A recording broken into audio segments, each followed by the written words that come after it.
नमस्कार, मेरा नाम है सुफियान आलम और मैं आज इस टॉपिक पे बात करने वाला हूँ कि ऑब्जर्वेशन के हिसाब से रिजल्ट्स कैसे बदलते हैं। ऑब्जर्वेशन ही हमें एक रूप देते हैं। एक आपने बचपन में भी या फिर आप आज भी सुनते होंगे, एक काइंड ऑफ शायरी है जिसको हम कहते हैं कि नज़रिया बदलो तो नज़ारे बदल जाते हैं। तो अभी इसी हिसाब से समझते हैं क्वांटम मैकेनिक्स क्या कहती है, क्वांटम स्टेट्स क्या कहती है। अब जैसे मैं हूँ आपके सामने और कई लोग मुझे जानते होंगे यहाँ पर, मैं हिंदी भाषी हूँ, हिंदी में बोलना पसंद कर रहा हूँ, इंग्लिश बोल सकता हूँ लेकिन तब तक जब तक जॉब की बात हो। इसके अलावा मैं ज़्यादा इंग्लिश बोलना पसंद नहीं करता। रीज़न बीइंग कि मैं ज़्यादा कंफर्टेबल हूँ किसमें, अपनी भाषा में, हिंदी में। और यही चीज़ मैंने लाई साइंस के अंदर। साइंस को बेसिकली लोग सब्जेक्ट समझते हैं, फिजिक्स को लोग सब्जेक्ट समझते हैं, लेकिन साइंस और कुछ भी चीज़ जो है वो किस्से और कहानियों से मिलकर बने हैं।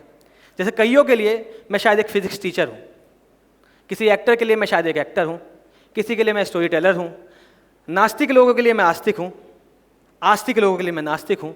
और मैं क्या हूँ, इसको फिजिक्स में, क्वांटम मैकेनिक्स में क्वांटम स्टेट कहते हैं। अब इस क्वांटम स्टेट को रूप कौन देता है? इस क्वांटम स्टेट को रूप देते हैं आप लोग, ऑब्जर्वर। ऑब्जर्वर जिस हिसाब से चीज़ों को देखता है उसी हिसाब से हम लोग बन जाते हैं। इसको कहते हैं ऑब्जर्वेशन इफेक्ट, कि ऑब्जर्वेशन चेंजेस रिजल्ट। एक बहुत अजीब सी स्टेटमेंट दी थी नील बोर के सब वक्त जब बात हो रही थी। कोपनहेगन इंटरप्रिटेशन कहते हैं इसको, थोड़े भारी भारी शब्द इस्तेमाल कर रहा हूँ आई गेस, लेकिन फिर भी एक बात हुई थी जब आइंस्टाइन ने कहा तुम क्वांटम मैकेनिक्स के इस हिसाब से बात करना चाहते हो कि जब तक मैं ऑब्जर्व ना करूं तो चीज़ें रियलिटी नहीं बनेगी। तो एक बहुत अच्छा इंसिडेंस हुआ था उनके साथ कि वो सड़क पे गुजर रहे थे और एक गाड़ी आ रही थी, तो नील बोर ने आइंस्टाइन साहब को बचा लिया। तो आइंस्टाइन ने बोला, अरे मैं तो गाड़ी को देखा नहीं, तो इसका मतलब वो एग्जिस्ट नहीं करनी चाहिए थी। अगर मैं आसमान में चांद को ना देखूं तो क्या चांद एग्जिस्ट नहीं करेगा? इस हिसाब से क्वांटम मैकेनिक्स थोड़ी जादुई बन गई थी। लेकिन अब बात मानिएगा और देखिएगा, एक्सपेरिमेंटेशन के हिसाब से ये होता है कि ऑब्जर्वेशन ही रिजल्ट्स को रूप देते हैं। अब आप ऑब्जर्व कर रहे हैं, मैं एक स्पीकर हूं, हम अपने आप में डिफरेंस बनाने की आप शायद ऑडियंस है, मैं स्पीकर हूं, बल्कि कुछ भी डिफरेंट नहीं है। हम सब एक ही बीइंग में है, एक ही एग्जिस्टेंस में है, क्वांटम स्टेट में है। अंतर ये आता है कि आपका ऑब्जर्वेशन। अब यहाँ से बात चालू होती है कि मैं कैसे, थिएटर ने मुझे यहाँ तक पहुँचाया। ऑब्जर्वेशन हमने साइंस में जब बात कर ली, मैं एक ज़माने में बहुत ज़्यादा फिजिक्स पढ़ा करता था, और क्यों पढ़ता था मुझे पता नहीं था। फिजिक्स बहुत ज़्यादा अच्छी लगती थी या फिर उसके अंदर कोई चैलेंज फील होता था। बचपन में मुझे जितना याद है वो ऐसा था कि आइंस्टाइन साहब की मैंने कहानी पढ़ी थी कि बचपन में आइंस्टाइन ने एक कंपास देखा, 5 साल की उम्र के थे वो। तो उन्होंने देखा कंपास वो किसी भी डायरेक्शन में मूव करते हैं तो उसका जो निडल है वो मूव कर रहा है।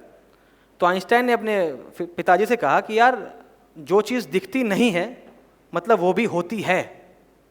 ऐसी इंटरेस्ट मुझे फिजिक्स में आ गया, जो चीज़ दिखती नहीं है वो भी होती है, और इसी हिसाब से मेरी जर्नी फिजिक्स में चालू होने लगी। अब मेरे साथ एक दिक्कत थी, मेरी भाषा पे कमांड अच्छी नहीं थी।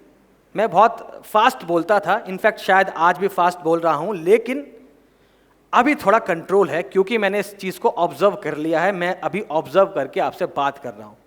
अगर मैं अपने हिसाब से ऑब्जर्व ना करूं, आपको मद्देनज़र ना रखूं, तो मैं अपनी भाषा में बोलूँगा, अपने स्पीड से बोलूँगा जिसको आप समझ नहीं पाएंगे। तो ऑब्जर्वेशन रिजल्ट चेंज करती है।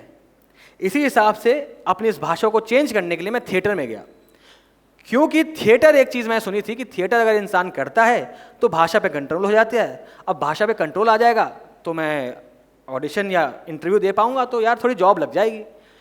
लेकिन फिजिक्स में एक कंसेप्ट आता है फोटो इलेक्ट्रिक इफेक्ट। आप अगर देखेंगे उस कंसेप्ट को कि एक सर्टेन फ्रीक्वेंसी की अगर लाइट किसी मेटल पे पड़ जाए तो इलेक्ट्रॉन सरफेस छोड़ के बाहर निकल आता है।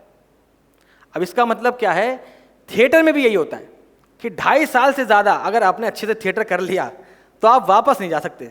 अब आप थिएटर आर्टिस्ट हो जाते हो। अब थिएटर ने मुझे भाषा दी। थिएटर ने सबसे बड़ा इफेक्ट क्या चेंज मेरे अंदर लाया कि थिएटर ये सिखाता है कि चीज़ें बेमानी नहीं होती। जब आप थिएटर करने जाते हैं और कैसे वो आपके ऑब्जर्वेशन में मदद करता है, वो इसका किस्सा ये है कि आप अपना एक फॉल्स पर्सोना लेके जाते हैं। अब उस फॉल्स पर्सोना के हिसाब से आप अपने आप को किसी वे में आइडेंटिफाई करते हैं कि मैं ये हूँ, या मैं सो कॉल्ड, मान लो मैं फेमस हूँ, लोग सोचते होंगे कोई, या कहते होंगे मैं थोड़े अच्छे घर से आता हूँ, मैं थोड़े ख़राब घर से आता हूँ, या मेरी भाषा अच्छी नहीं है, या मेरा रंग अच्छा नहीं है, रूप अच्छा नहीं है। अपने आप का एक फॉल्स पर्सोना बनाते हैं। थिएटर वो जगह है जब आप पहले दिन जाते हैं और किसी अमीर इंसान से, थिएटर जैसे हमारे बहुत, मैं जिस थिएटर से सीखा हूँ उसका नाम है स्वतंत्र थिएटर, जहाँ पे मेरे जो गुरु हैं वो अभिजीत चौधरी साहब हैं। तो पहले दिन आप जाओगे, आपके फर्स्ट पर्सोना को वो 1 मिनट में तोड़ देंगे। अगर आप एक बहुत अमीर घर से आपको सोचते हैं कि मैं बहुत प्रिविलेज्ड हूँ, आप जाओगे स्टेज पे, पहले वो पोछा लगवाएंगे आपसे, तो आपका सारा फर्स्ट पर्सोना वहीं पे निकल जाता है। अब थिएटर क्या मदद करता है आपको एक अलग डायमेंशन देता है, आयाम देता है सोचने के लिए। जैसे आप लोग, आपके घर में अगर कोई खाली गिलास पड़ा होगा तो आप सोचेंगे खाली गिलास है, इसके अंदर पानी नहीं है या जो भी है। लेकिन एक थिएटर आर्टिस्ट होगा तो उसके पीछे वो ऑब्जर्वेशन क्या लगाएगा, शायद ये गिलास में वो पानी था उस इंसान के लिए जो अभी इस कम्युनिटी से बिलोंग नहीं करता, और उसको पानी ना देके उस पानी को फेंक दिया गया है। सेम सिचुएशन है, सब कुछ सेम है, लेकिन एक थिएटर आर्टिस्ट उसी चीज़ को किस वे में ऑब्जर्व कर रहा है, किस चीज़ में देख रहा है, वो सारा डिफरेंस लाता है थिएटर कहानियाँ और किस्से कहना सिखाता है। थिएटर आपकी बात को सही तरीके से पहुंचाना सिखाता है। अगर थिएटर आप अच्छी तरह से कर लो, थिएटर कभी भी आपको फेमस बनाने के लिए नहीं आया, थिएटर आपको पहले इंसान बनाने के लिए आया है। हमारी दिक्कत यह है कि हम अपने आप को इंसान मानना बंद कर देते हैं। हम अपने आप को आइडेंटिफाई करते हैं उस नंबरों से जो नंबर हमारे नहीं है। आज 3-4 महीने 7 महीने के अंदर मेरे पास सो कॉल्ड 1.4 फॉलोअर्स हैं, 1.4 मिलियन फॉलोअर्स हैं। अब उसके हिसाब से अगर मैं एक चादर लगा दूं अपने अंदर और आप में और मुझ में डिफरेंस ला दूं, वो डिफरेंस मेरा नहीं है। मैं आपके बस एक क्लिक का दूर हूं और मैं कुछ नहीं हूं। मैं आज भी वही हूं जो पहले था। मगर ऑब्जर्वेशन कैसे हो जाएगी? अगर आज मैं किसी सड़क किनारे चाय पीता मिलूंगा आपको, 10 रुपए की चाय पीऊंगा, तो आज मैं डाउन टू अर्थ हो जाऊंगा। पहले मैं वही चीज कर रहा था तो डाउन टू अर्थ नहीं था। बेसिकली हम इमेज बनाना चाहते हैं, हम चीज़ों को क्रिएट करना चाहते हैं, और हमारी आदत है कहानियाँ और किस्से कहना। आपको कोई पुलिस वाला, अगर आप यहाँ पे जाएं, अगर हेलमेट नहीं पहना है यहाँ पे, अगर मान लो आप आपको ट्रैफिक वाले ने पकड़ लिया, तो आप सबसे पहले कहानी बनाते हैं कि यार हुआ क्या ना, मैं जा रहा था उधर, बहुत इमरजेंसी में हूँ, ये है वो है ये है। हमारी बेसिक नेचर है कहानी कहना। हम पैदा होते हैं कहानियों के साथ। माएँ हमें लोरियाँ सुनाती हैं, कहानियाँ सुनाती हैं। हमारे पास भाषा भी नहीं थी, तब भी हम कहानी कहते थे। हम कहानियाँ कहना चाहते हैं।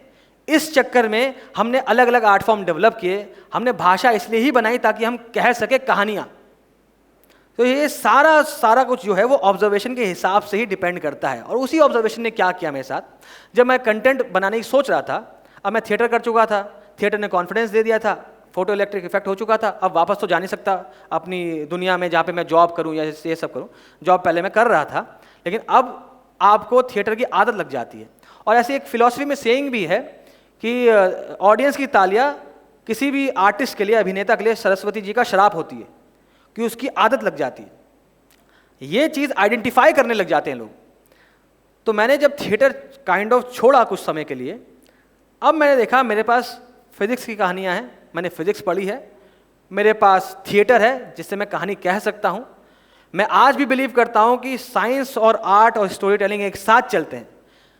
आइंस्टाइन इसलिए बन पाया क्योंकि वो वायलिन बजाता था। वो अपने आप को एक चीज़ से एसोसिएट नहीं कर रहा था, वो अपने आप को मल्टी डायमेंशन में रख रहा था, जिसको कहते हैं हम वही क्वांटम स्टेट। आप उसको बताओगे कि वो आखिरकार है क्या। किसी के लिए वो साइंटिस्ट है, आज मोस्ट ऑफ अस के लिए वो साइंटिस्ट है, मेरे लिए वो आर्टिस्ट हैं। वो वायलिन बजाते थे बहुत अच्छा। अब जब मैंने कंटेंट चालू किया बनाना साइंस की स्टोरी टेलिंग, मैं कभी भी अपने कंटेंट में किसी को कोई कंसेप्ट समझाता नहीं हूँ। मेरा एम रहता है कि मैं आखिर वीडियो ख़त्म हो तो आप लोग ये सोचें कि ये बोलना क्या चाहा। जब मैं ज़ीरो के ऊपर वीडियो बनाता हूँ तो मैं ये बोलता हूँ वीडियो के बाद कि आखिर आप पढ़ो कि आखिर ज़ीरो है क्या। मेरी वीडियो जहाँ ख़त्म होती है वहाँ पे बाकी लोगों की जर्नी चालू होती है, इसलिए लोग मुझे पसंद कर रहे हैं शायद, कि साइंस के कंटेंट बनाने वाले बहुत थे, अभी भी बहुत हैं और बहुत आते रहेंगे। मेरे और में अंतर ये है कि मैं कुछ साबित करने नहीं गया हूँ, मैं सिर्फ सवाल उठाने गया हूँ। उस सवाल उठाने का जरिया है सिर्फ और सिर्फ कहानियाँ। मैं आपको कंसेप्ट नहीं समझाता, मैं उस कंसेप्ट को लाया कैसे गया धरती पे दुनिया में वो समझाता हूँ। इसी हिसाब से जब मैंने पहली बार ये कंटेंट बनाया तो किसी भी दोस्त ने मेरे, अंकित यहाँ बैठा है, अंकित वो इंसान है जो मेरे साथ हमेशा खड़ा रहा, तो मैं बोला अंकित ये वीडियो बनाएंगे, उसने बोला चल बनाते हैं। वरना सारे के सारे लोग क्या बोले थे, यार ये कंसेप्ट कौन देखता है। तो पहले मेरे सो कॉल्ड कंटेंट पे आते थे 300 व्यूज़ 400 व्यू, लेकिन उस पर आ गए 3000 व्यूज़। अब वहाँ पे आया ऑब्जर्वेशन इफेक्ट, कि मैंने ऑब्जर्व किया यार ये कंटेंट देखा जा रहा है। अब देखिए ऑब्जर्वेशन रिजल्ट कैसे चेंज करते हैं, कि मैं फिर साइंस की कहानियों का ही कंटेंट बनाने लगा और लोग जुड़ते गए। लेकिन मैं आज भी इससे एसोसिएट नहीं हूँ। मैं इसको कहते हैं वैराग्य की स्थिति आना, कि आप सब कुछ होते हुए देखें बिना उससे अटैच हुए, तभी आप इवेंचुअली इस चीज़ के अंदर जा सकते हैं। और अगर फेल भी कर जाएंगे तो आपको फ़र्क नहीं पड़ेगा। फेलियर और सक्सेस सिर्फ और सिर्फ हमारे पर्सपेक्टिव है, परसेप्शन है जो आप बना रहे हैं। मैं आज शायद लोगों के लिए सक्सेसफुल होऊंगा क्योंकि आप किसी और पर्सपेक्टिव से देख रहे हैं। मैं अपने लिए फेलियर हूं क्योंकि मैं किसी और पर्सपेक्टिव से देख रहा हूँगा। तो ये सारे नज़रिया ही हैं जो हमें बना रहे हैं। इस जर्नी में जब मैं देखा कि मेरे कंटेंट पर एक औरत जो शायद 8 महीने की प्रेग्नेंट होगी, उन्होंने कमेंट लिखा था कि सुफियान, मैं आपकी वीडियोस इसलिए देखती हूँ इस उम्मीद में कि शायद मेरा बच्चा आप जैसा होगा। उस दिन लगा मुझे कि यार जो मैं कह रहा हूँ कहाँ तक पहुँच रहा है, कहाँ तक नहीं पहुँच रहा है। उससे मुझे इतना फ़र्क पहले भी नहीं पड़ता था, आज भी नहीं पड़ता, लेकिन जहाँ जा रहा है उससे कुछ तो अच्छा हो रहा है। मैं कोई भी ट्रेंडिंग वीडियोस पे, ट्रेंडिंग टॉपिक्स पे, ट्रेंडिंग ऑडियोस पे वीडियो नहीं बनाता। मैं वीडियो बनाता हूँ वो ट्रेंड कर जाती है, पता नहीं कैसे। रीज़न बीइंग शायद आप लोग ऑब्जर्व कर रहे हैं। तो यहाँ पे वो जर्नी ऐसे चालू हुई कि मैं वहाँ तक पहुँच गया। और इसी पे मैंने किसी बात में मैं बोलता हूँ कि और कितनी मोहब्बत चाहिए तुझे फराज, माओ ने बच्चों के नाम तुझ पे रख दिए। तो हमें लगा कि यार कि ये चीज़ें आपको उस हिसाब से बनाती है। और एक और चीज़ होती है, अगर आप इस चीज़ से आइडेंटिफाई कर देते हैं, अगर आप अपने आप को वैराग्य की स्थिति में नहीं लाएंगे तो आपको फॉल्स पर्सोना मिलेगा। और ध्यान रखना, नेचर वो चीज़ है जो आपके ईगो को इस हद तक बढ़ाएगी जब आपको लगेगा कि आप सबके सबसे ऊपर हैं, आप ही मालिक हैं, आप ही सो कॉल्ड भगवान या खुदा हैं। एक कहानी आती है एक फिलॉसफी में कि एक नमरूद नाम का एक शख्स था जिसको लगता था कि वो जो है ना वो सब पे कंट्रोल करता, वही भगवान है। तो अब नेचर ने क्या किया, नेचर उसको उसके ईगो के हद पे ले गया। उसने क्या किया, एक तीर लिया और आसमान में चलाया, ये कह के देखो आज मैं तुम्हारे खुदा को मार दूंगा। उस समय लोग बिलीव करते थे, और मुझे फर्क नहीं पड़ता लोग बिलीवर हैं, एथीस्ट है, नहीं है, मैं मानता हूं किसी सुप्रीम पावर में। तो उसने आसमान में चलाया और कुदरत ने क्या किया, वो तीर किसी परिंदे से गुजार दिया। परिंदा कहीं और गिरा और तीर कहीं और गिरा। अब तीर पे लग गया खून। तो उसने आके ऐलान किया कि देखो मैंने आपके खुदा को मार दिया। इस हद तक नेचर ने उसको उसके ईगो में डाल दिया। और फिर आखिर में उसकी कहानी कैसे खत्म हुई, एक मच्छर ने उसकी जान ले ली। नेचर ने आपको वैसा बनाया जो आप चाह रहे हैं। Anything everything bad that can happen will happen. और इस चीज के लिए तैयार रहना चाहिए, हमें उससे एसोसिएट नहीं करना है, वरना आता है ईगो, एक फॉल्स पर्सोना। और इस पे एक शेयरिंग थी और लोग कहते भी, एक शेर भी है कि तुमसे पहले जो शख्स यहां तख्त नशीन था उसको भी अपने खुदा होने पर इतना ही यकीन था। क्योंकि हर चीज एक ना एक दिन खत्म हो जाती है। ये कंटेंट आज बना है, क्यों बना है मुझे नहीं पता। आप लोग बैठ के देख रहे हैं इसलिए मैं बना रहा हूं, या मैं बना रहा हूं इसलिए आप लोग देख रहे हैं। एक ओपन एंडेड क्वेश्चन रहता है हमेशा, इसी को कहते हैं ऑब्जर्वेशन इफेक्ट। आप अपनी रियलिटी खुद बनाते हैं। अब अगर आप उस रियलिटी से एसोसिएट हो जाएंगे तो आपको लगेगा कंट्रोल आपके हाथ में। कंट्रोल किसी के हाथ में भी नहीं है। हम बहुत देरों तक, बहुत साइंटिस्ट ये बात करते हैं कि हमारे पास फ्री विल होने के चांसेस बहुत कम हैं। आइंस्टाइन भी मानते थे कि हमारे पास फ्री विल शायद नहीं है, सब कुछ वैसा ही होता है जैसा होना चाहिए और होता आ रहा है। हम एक ट्रेन की पटरी पे हैं, जिसके ट्रेन में बैठे हुए हैं हम। अब हम सोचें कि हम जा रहे हैं, हम कंट्रोल कर रहे हैं, बात गलत हो जाएगी। पटरियाँ ही हैं, उस पर हमें चलना है बस। तो इससे अपने आप को एसोसिएट नहीं करना चाहिए। ये मेरी बिलीव है, ये मेरा मानना है कि हम तब तक जीवित रह सकते हैं, जिंदा रह सकते हैं, इंसान बने रह सकते हैं जब हम इंसान को इंसान के नज़र से देखें। और हमने आज इंसान को इंसान की नज़र से देखना बंद कर दिया। हम उसको वर्ग में बांट देते हैं, क्लास में बांट देते हैं, पैसे में बांट देते हैं, पावर में बांट देते हैं।